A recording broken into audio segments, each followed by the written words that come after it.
Iniisip namin ano ito nangyayari, hihinto ba ito? Kaso araw-araw, daan-daan ang namamatay. Shoot them dead. Hindi ako narito para makipagtalo. Hindi ako narito para ipilit ang sarili ko sa inyo. Narito ako dahil sa bayan.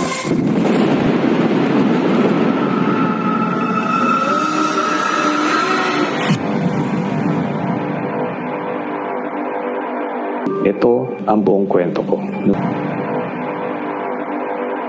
2017, ito na ngayon si Colonel Asierto. Siya yung Captain Asierto na nag-raid noong 2004 doon sa Shabu Laboratory sa Davao City. Binalikan niya itong kanyang asset na nagbigay sa kanya ng info tungkol doon sa Shabu Laboratory na yon at sinabi na si Michael Yang, isa rin sa nasa likod doon sa Shabu Laboratory doon. So ibig sabihin, itong economic advisor ni Duterte, isang drug lord. Nung panahon na yon, hindi alam ni Colonel Asierto ang ugnayan ni Michael Yang at ni Duterte. Kaya gumawa siya ng report. Nais niyang impormahan ang iba't ibang ahensya na ang malapit na advisor ni Duterte ay isang drug lord at baka hindi ito alam ni dating Pangulong Duterte. Kinalaunan, nung nalaman ni Duterte yung report ni Colonel Asierto, binaliktad niya. Nasangkot sa illegal na droga ang malapit na kaibigan ng Pangulo na si Presidential Economic Advisor Michael Yang.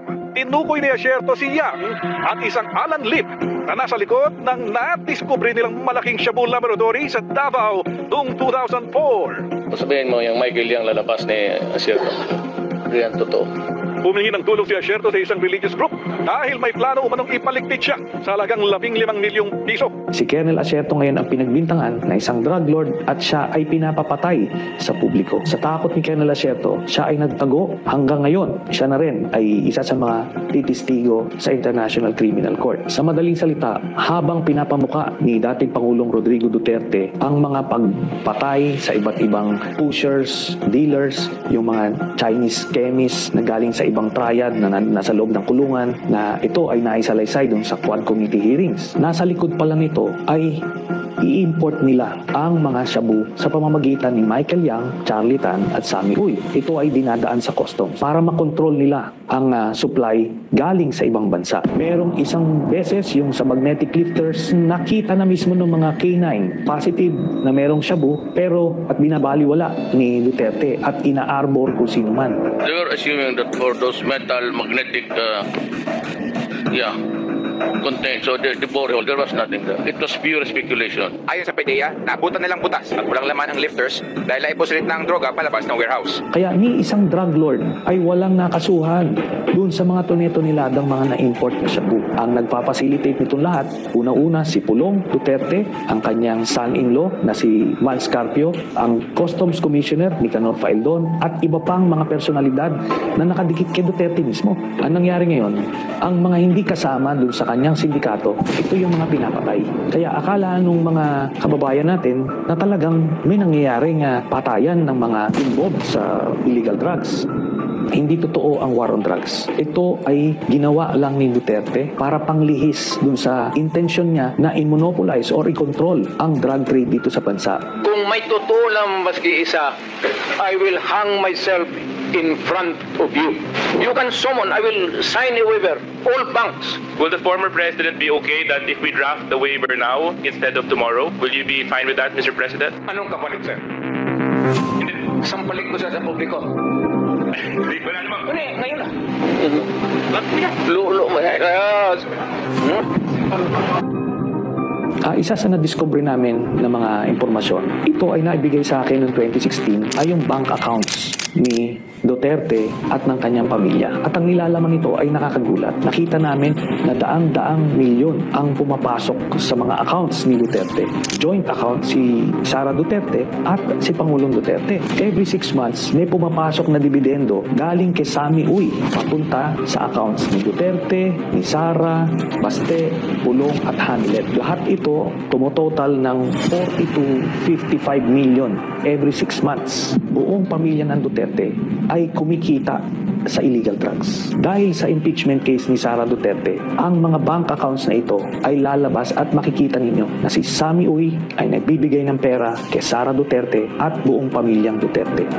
Ang buong paniniwala natin na si Duterte ang pinakang galit sa illegal na droga, pero ang katotohanan, siya pala ang may pinakamalaking drug cartel dito sa Pilipinas. Ito pong mga impormasyon na to ay nakalap namin. Hindi po ito gawa-gawa at nakita natin ito ay nasuportahan nung kaso mismo ng International Criminal Court. Hindi magsisimula ang kaso ng ICC kung yan po ay gawa-gawa lang. Napakagagaling po ng mga investigador dyan. Hindi ka pwedeng gumawa-gawa lang ng kwento dyan. Hindi lang droga ang kinasangkutan ng sindikato ni Duterte. Nandiyan na yung Pharmally at yung iba't ibang pinagkakitaan nung COVID. Isama na rito yung Sinovac na vaccine na tinubuan nila ng 2,000 piso bawat isang vial at umorder sila ng 50 million vials. Sa madaling salita, 100 billion pesos ang kinita sa isang transaksyon na ito. Ito rin ang dahilan kung bakit pinigilan nila ang pagpasok ng Pfizer at Moderna at inuna nila yung pinakamahinang klaseng vaccine para sa mga Pilipino. Nandiyan na rin yung mga mask, personal protective equipment, yung face shield, yung mga ventilators, yung mga rapid test, yung RT-PCR at iba pang mga gamit nun. Yung inaakala ninyo na natulungan kayo nung panahon ng pandemic, ang totoo nito ay pinagkakitaan pa tayo. Ang sindikato ni Duterte rin ang nagpasok ng mga pogo sa Pilipinas. Itong pogo ay naging pugad ng iba't ibang krimen. Human trafficking, cyber pornography, money laundering at iba pa. Na-discover nga dito sa mga Quadcom hearings na lumabas yung mga pangalan nila, Alice Guo at iba pa. Makikita natin dito si Michael Yang ay kasama sa Pharmally, kasama rin siya sa Pogo at kasama siya sa drug cartel. Sa makatuwid, ang pinaglingkuran ni Duterte ay hindi Pilipino, hindi kayo, kung hindi si Michael Yang ng China. Sa mga nagsasabi na ang lahat ng mga nangyaring ito ay isang political na away between Marcos at Duterte, 2017 pa lang ay final ko na ang kaso. Wala pa po sa pwesto si President Marcos. Halos 8 taon na inimbestigahan ito ng ICC.